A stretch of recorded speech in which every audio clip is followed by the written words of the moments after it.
Thank you very much. And again, you need USPTO patents, patent applications, copyrights, trademarks. All of that needs to be in alignment with the same materials and presentation videos to go with it as well, right? Some people want to watch an education program on a video. Some want to read a book. Some want a digital book. Some want to do an in-person class. We're going to have all those options available, but they all need to be in sync and put together at the same time. Concurrent, as we like to say. Governmental compliance. We have one guy, Chief Compliance Officer on the team. Steve, if you could just, I know that you're a low-key dude and you don't want anyone to know who you are, but stand up anyways. This is, thank you very much. So, right here, folks,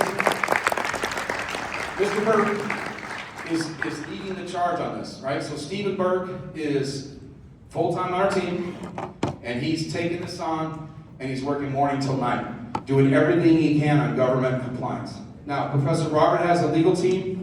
He's got a legal team in New York. He's got his personal attorneys. We've got our outside counsel. We've got other leaders on the team have attorneys. We're juggling probably 8 or 10 of them right now. And when I say we, that would be me and Steve Burke and the rest of the team here. Attorneys all have their opinions, and we need to point to the law and say, that's the law, here it is, this is what we're following. Not interpretations of people that are not lawyers, but the lawyers themselves, right? Does that make sense?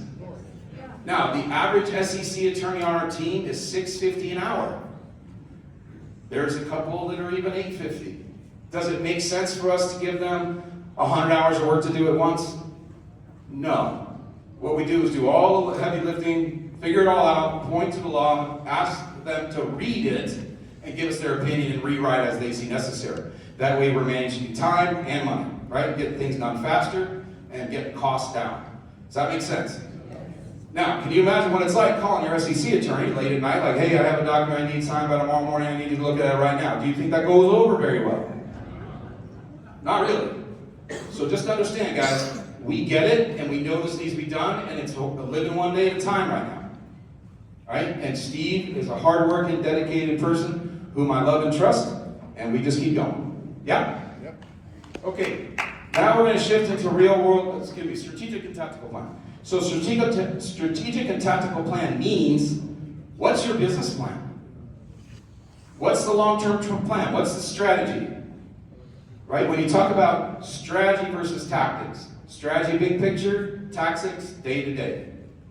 We have a business plan that we call a strategic and tactical plan, which includes an exit strategy, which includes the long-term plan. Are we writing the heck out of that document? Yes. That business model canvas I next to you, the one-page business plan, is a summary of that entire document. So it's constantly being shifted and adjusted. Once the board of directors is fully voted in, the officers are fully voted in, and the advisors to the presidency are there, we will hold continual meetings until this is all final. Do we have an outline of it? Yes. Has much been already written? Yes. But it still needs to be done. Now, I'm going to move on to my last subject, and I have 5 minutes. But this is probably the subject you all care about the most.